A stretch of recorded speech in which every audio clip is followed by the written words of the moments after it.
আমি যে ঘূৰাই পাম তাৰ আশা কম কিন্তু তেওঁৰ স্মৃতি তেওঁৰ পুৰণি তেওঁৰ কথা তেওঁৰ ভাৱ তেখেতৰ চিন্তাধাৰা এই সকলো লৈ আমি তেখেতক স্মৰণ কৰি আমি আগুৱাই যাম সকলোৱে জানে জুবিন গাৰ্গ অকল অসমৰ সম্পদ নহয়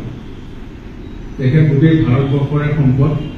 সকলোৱে শ্ৰদ্ধা কৰে সকলোৱে তেওঁৰ কথা শুনি ভাল পায় কথা মানি ভাল পায় আৰু বিশেষকৈ নতুন চামে তেখেতক ফলো কৰে